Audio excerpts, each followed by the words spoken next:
Halo semuanya, selamat datang di Apa Kata Diriku Podcast. Masih bareng sama aku nih, Dela. Nah, biasanya tuh kita ketemu kan di segmen Apa Kabar Diriku. Tapi kali ini aku buat segmen baru nih dengan judul Setelah Menonton. Jadi di segmen baru ini aku bakal membahas tentang apa sih yang aku dapat setelah menonton sesuatu gitu.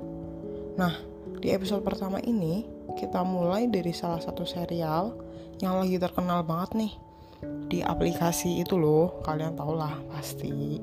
Oh ya, karena aku tuh bukan orang yang pintar untuk merangkum cerita sepanjang itu, jadi aku lebih fokus ke karakter-karakternya aja nih.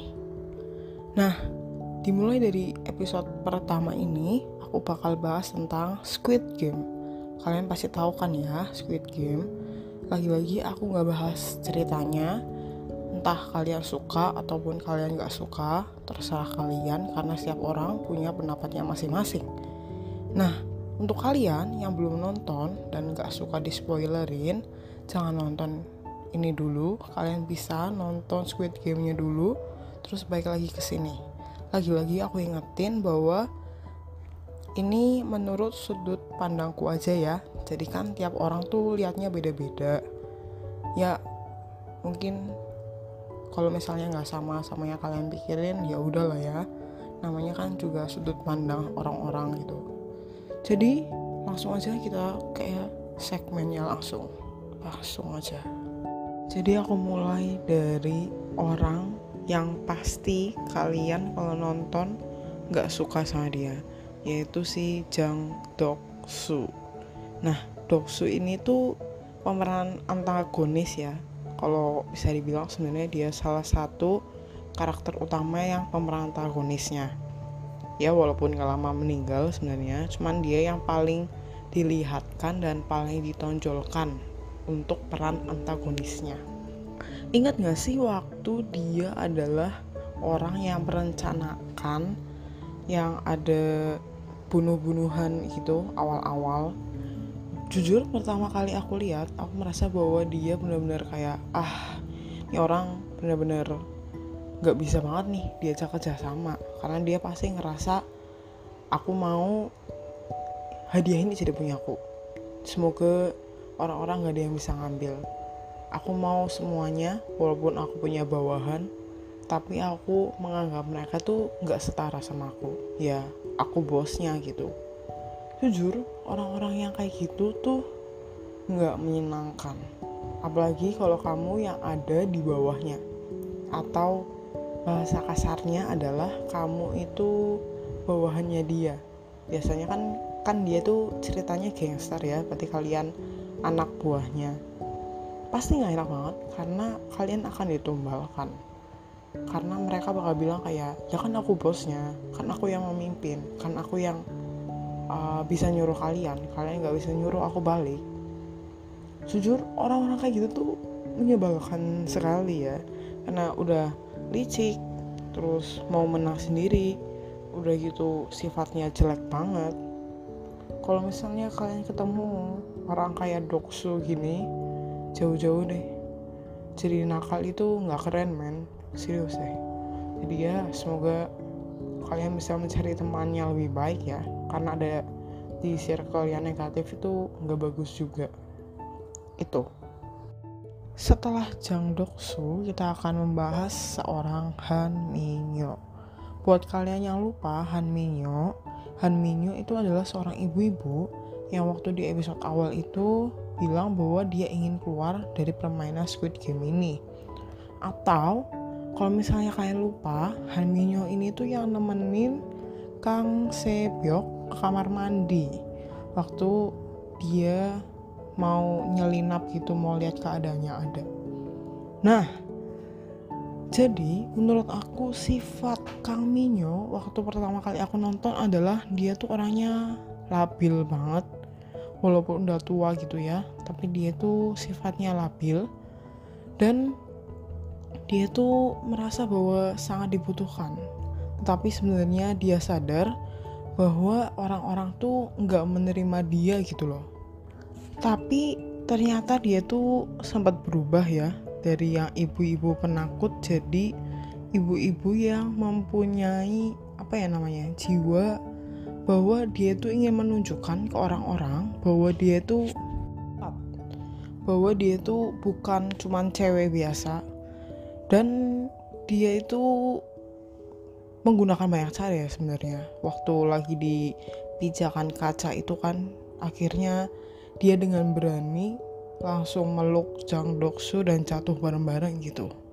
Jujur waktu itu aku senang banget karena akhirnya si Jang Doksu ini meninggal gitu ya. Karena menurutku ya kayak sifat tadi lah, kalian udah tahu sifatnya kayak gimana dan jelas gak enak banget gitu. Dan si Han Minyo ini menurut aku adalah mungkin dia kurang pengakuan juga ya, karena dia merasa awalnya dia udah ada di pihak si Jang Doksu, tapi karena si Jang Doksu tahu bahwa permainan selanjutnya membutuhkan kekuatan, maka si Han Minyo ini tuh kayak dibuang gitu loh. Jadi dia tuh ngerasa bahwa wah gila, aku udah percaya banget sama kamu, aku udah ngasih semuanya, tapi kok malah gini sih hasil akhirnya. Tapi jujur aku respect banget sama yang dia pilih, yang artinya dia tuh berubah dari orang yang penakut terus yang ngikut-ngikut dan merasa bahwa dia dibutuhkan, menjadi orang yang berani dan nunjukin bahwa dia tuh bisa jaga omongannya gitu. Dia tuh bakal bareng sama kamu sampai kamu meninggal. Dan beneran dia bareng sama Jang Doksu sampai meninggal. Jujur karakter Han Minyo ini berubah, yang dari aku pikirkan bahwa dia akan tetap jadi orang seperti itu, ternyata enggak. Dia jadi orang yang lebih berani, dan itu adalah perubahan yang sangat keren banget. Enggak semua orang bisa kayak gitu menurutku. Ya, menurutku segitu aja dulu buat si Han Minyo. Selanjutnya aku bakal bahas tentang Ali. Kalau kalian lupa Ali siapa, Ali itu punya backgroundnya diceritain ya. Jadi dia ternyata imigran dari Pakistan yang berharap bahwa dia tuh ke Korea tuh dapat gaji dan penghasilan yang lebih baik daripada di Pakistan. Dan ternyata dia salah, dan akhirnya dia memutuskan untuk ikut Squid Game. Nah, di episode pertama ini si Ali ini tuh jujur aku ngeliat dia tuh orang yang baik banget.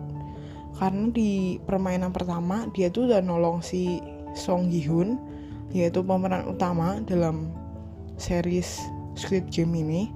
Bahkan mereka tuh belum kenal sama sekali gitu loh. Mereka baru yaudah ini game 1, aku mempertaruhkan nyawa kan karena lihat orang-orang udah pada ditembakin, tapi ada orang jatuh, aku tetap mau nolongin. Jujur kalau misalnya aku yang di sana, mungkin aku lihat ada orang jatuh, kemungkinan aku nolongin orang itu tuh kecil banget gitu loh. Karena ya ini kan game hidup dan mati ya logikanya. Jadi ya kalau misalnya aku nolongin ternyata aku gerak, ya udah ditembak mati gitu loh. Tapi si Ali ini tuh nggak mikirin ke sana, dia tuh ya udah karena ada orang jatuh ya aku tolongin gitu loh. Dan yang kerennya lagi tuh kalau misalnya pas si Ali ini main sama Sang-woo, ingat gak sih yang kelereng itu? Aslinya nih Ali udah menang loh, cuman dia percaya banget sama Sang-woo. Akhirnya ya dia nurutin, dia kasih kelerengnya balik ke si Sang-woo. Ternyata si Sang-woo ini bohongin Ali ya.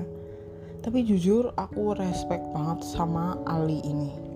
Dia itu karakter yang baik banget, dan menurut aku kalau misalnya kalian punya temen yang sifatnya kayak gitu, dijagain deh, percaya sama aku. Kalian bakal long last banget kalau punya teman kayak Ali ini. Tapi kalau kalian yang punya sifat kayak Ali, kalian bakal sering dimanfaatin men. Jadi hati-hati aja buat memilih temen, karena menurut aku ya kayak cerita Ali ini, dia udah percaya sama si Sang-woo, tapi ternyata si Sang-woo sendiri yang ngehianatin Ali, dan Ali meninggalnya ya gara-gara si Sang-woo ini. Jadi ya jangan terlalu percaya sama orang lain lah, karena kita nggak ngerti kan aslinya orang lain tuh bener-bener tulus ke kita atau cuman manfaatin kita aja. Itu sih. Nah, tadi udah bahas si Ali gitu kan. Terus pas kita ngomongin Ali tuh ada si Sanggu ini nih. Buat kalian yang lupa, Sanggu ini tuh diceritain sebagai teman masa kecilnya si pemain utama dari Squid Game ini. Nah, Sanggu ini tuh sebenarnya dikenal sebagai orang yang sukses. Dan dia tuh pinter karena dia tuh lulusan dari universitas ternama nih di Korea. Tapi Sanggu itu gagal karena perusahaannya melakukan penyelewengan dana. Jadi karena itu si Sanggu akhirnya kehilangan banyak uang ya, karena ya kalian kalau udah nonton Squid Game pasti tahu karena apanya.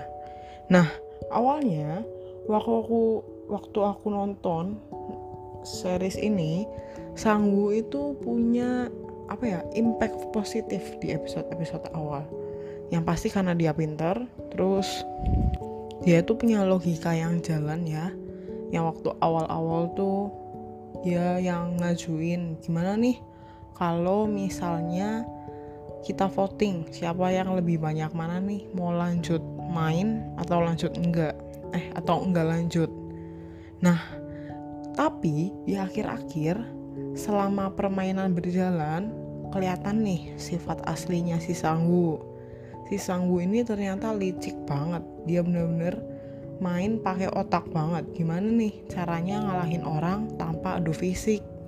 Ingat gak sih waktu tadi aku cerita yang Ali meninggal gara-gara Sanggu?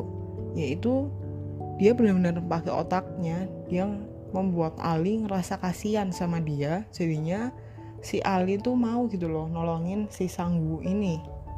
Dan juga di permainan kelima kalau nggak salah, si Sanggu ini tuh dorong si tukang kaca waktu dia tuh mau lompat di kaca terakhir. Jadi dia dorong karena dia merasa bahwa si tukang kaca ini nggak mau lompat gitu loh. Jadinya ya udahlah didorong aja. Juga di sebelum permainan ke-6 dia tuh nusuk salah satu pemain yang bernama Sebyok karena ya dia ngerasa kalau dia bilang sih karena dia pasti akan kalah di game ke-6. Jadi si Sanggu ini mau bantu si Sebyok biar nggak ngerasain kesakitannya lagi. Padahal licik aja ya, nggak usah sok-sokan bilang karena mau menghilangkan kesakitan si Sebyok. Apa coba? Maksudnya ya dia main kotor, dia ngerasa bahwa itu salah satu atau satu-satunya cara dia agar dia tuh bisa menang gitu dari Squid Game ini. Dan di akhir jujur sedih banget. Aku nyaranin kalian kalau mau tahu nonton aja. Tapi si Sanggu ini punya karakter yang kuat menurut aku. Kenapa? Karena dia digambarkan sebagai orang yang pintar dan punya akal. Maksudnya punya akal tuh kayak dia tuh bisa mikir dengan jernih walaupun ada di situasi yang menegangkan. Nah, jadinya ternyata dia memanfaatkan kepintarannya itu dengan dengan kejahatan ya, dengan dia memilih untuk ada di pihak kejahatan gitu. Jadi ya udahlah, ya namanya cerita ya, karena nggak ada orang yang benar-benar 100% baik kayak Ali tuh kayaknya jarang sih.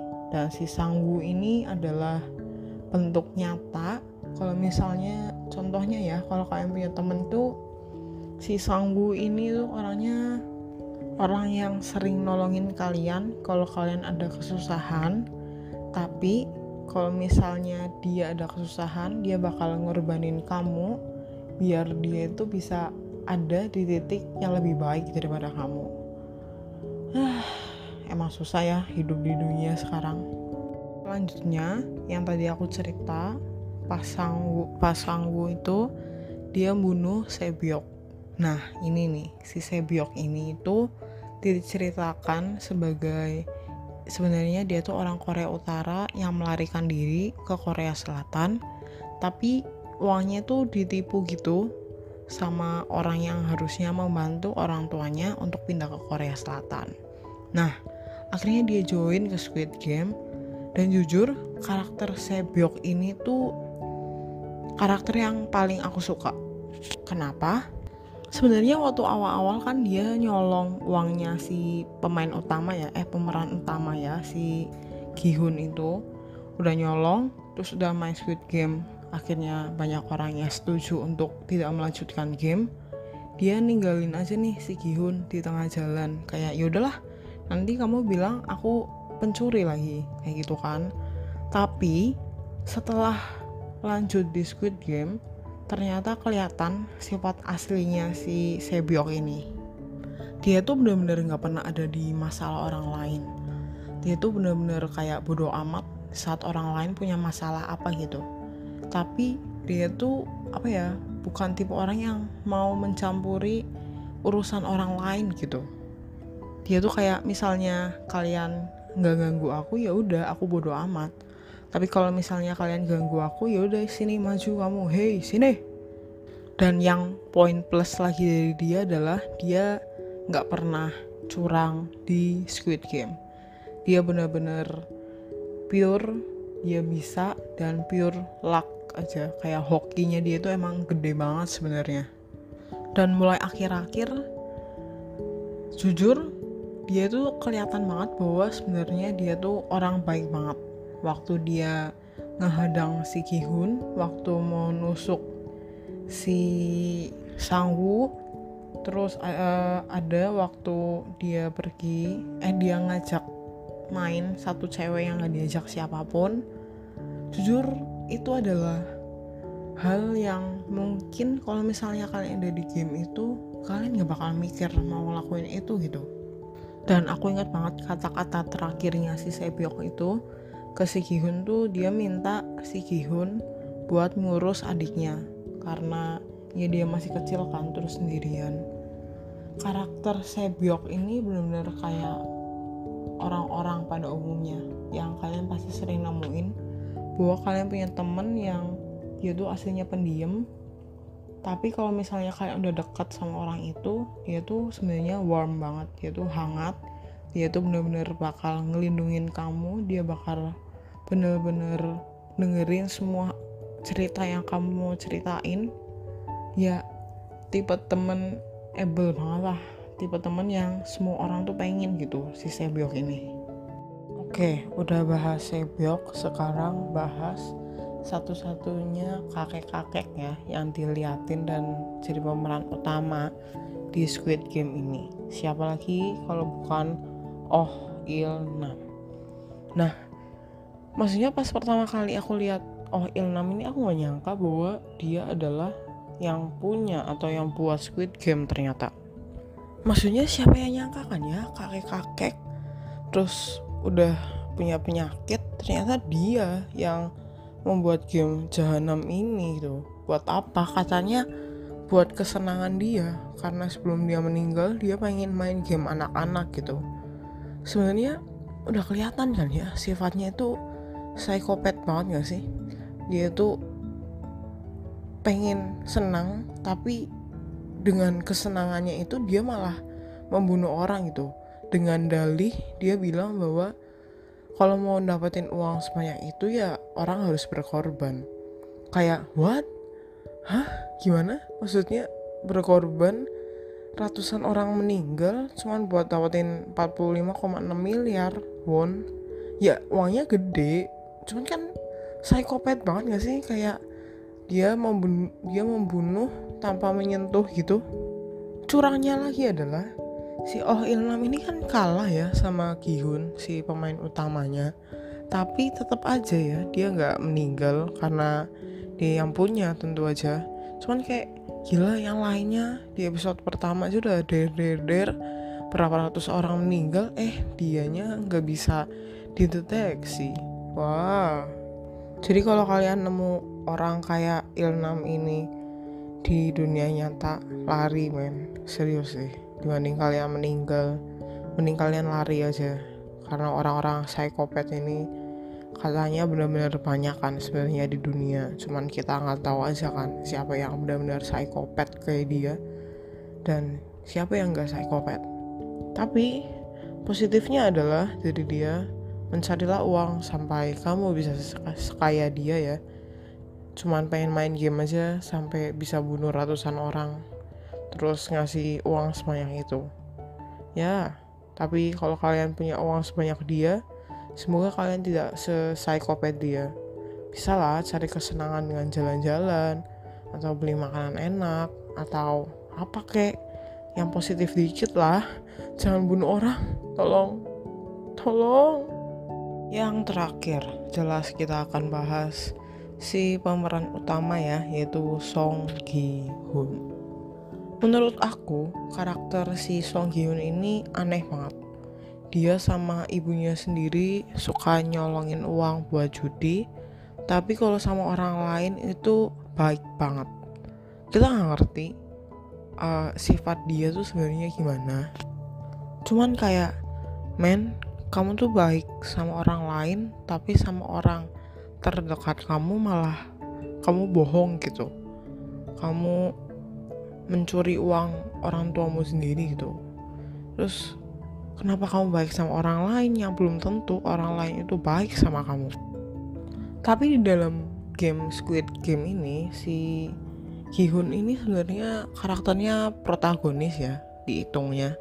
Karena selama main game dia tuh benar-benar kayak percaya banget sama orang lain. Dia gak pernah mikir-mikir jahat tentang orang lain. Cuman di akhir-akhir tuh kayaknya dia udah mulai goyang gitu ya, karena dia mau bunuh temennya sendiri, si Sang-woo. Tapi untungnya ditahan sama si Sebyok ya. Kalau misalnya nggak ditahan mungkin udah meninggal gitu si Sang-woo. Dan ya orang kayak dia tuh di dunia nyata banyak ya, yang benar-benar kayak kalian nggak baik ke orang tua kalian, tapi ke teman-teman kalian tuh kayak ya kalian selalu ada gitu.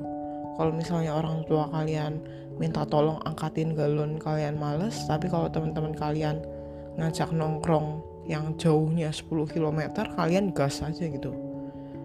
Yang aku mikir adalah teman-teman kalian itu kalau kalian butuhin belum tentu pasti mereka datang. Cuman kalau orang tua kalian sejatuh apapun, mereka akan tetap ada di samping kamu gitu. Ya kalian pasti bakal bilang, gak semua orang tua kayak gitu kok. Tapi gak semua orang tua juga jahat kan. Kayak presentasi jahatnya mereka tuh kayak cuman 8:2 gitu. Jadi menurutku lebih banyak orang tua yang benar-benar sayang sama anaknya gitu. Mungkin cara mereka memberitahu atau memperlihatkan bahwa mereka sayang ke anaknya itu kan berbeda-beda ya. Juga itu bisa nurun ke anaknya sih. Jadi kalau misalnya kalian punya orang tua yang kalian anggap mereka nggak baik, ya jangan diturunin. Ya kalian jangan ikut kayak gitu. Kalian ambil sisi positifnya aja. Sama kayak yang orang tua aku selalu bilang adalah, mami sama papi itu bukan orang yang 100% baik. Jadi kamu bisa ngambil positifnya aja, yang negatifnya jangan diambil. Ya itu benar banget, karena gak ada satu orang pun yang benar-benar baik banget. Tapi aku yakin juga gak ada satu orang tuh yang benar-benar cuman jahat doang gitu loh. Jadi ya pintar-pintar memilah sih, dan memilah mana yang harusnya kalian baikin dan mana yang harusnya kalian prioritasin gitu. Akhir kata dari aku ya, sebenarnya Squid Game ini kan punya banyak kayak masalah gitu ya. Kayak orang-orang nganggapnya, oh ini ceritanya cuman ngambil dari film Jepang, atau ceritanya ketebak. Ya kalau menurut kalian ceritanya nggak bagus, ya udah disimpan buat kalian aja. Terus buat kalian yang merasa ceritanya bagus, ya udah nggak usah berkoar-koar banget gitu, nikmatin aja lah ceritanya. Dan lagi-lagi kan nggak ada satu orang yang benar-benar bakal setuju gitu loh. Kayak semua orang bisa setuju bahwa wah film ini tuh film terbaik lah pokoknya. Menurut aku kayaknya nggak ada, benar-benar nggak ada film yang bisa memanjakan semua orang, karena semua orang kan punya standarnya masing-masing ya. Entah mereka bilang filmnya ini lebih bagus, filmnya itu lebih bagus. Tapi kalau misalnya kalian suka, ya udah nikmatin aja, nggak usah dengerin orang lain. Kalau kalian nggak suka, ya udah nggak usah nge-hate orang yang suka sama film ini. Dan jujur di akhir tuh kan si Song Hyun masih bilang ya kalau dia tuh percaya sama manusia. Kalau misalnya aku sendiri, aku nggak tahu, aku nggak yakin apakah aku benar-benar bisa percaya sama manusia sepenuhnya. Karena menurutku sifat manusia emang pasti lebih banyak ke jahat dan ignorance-nya dibanding kebaikannya. Itu sih dari aku. Mungkin kalau kalian punya pendapat yang berbeda, bisa tulis komen di bawah.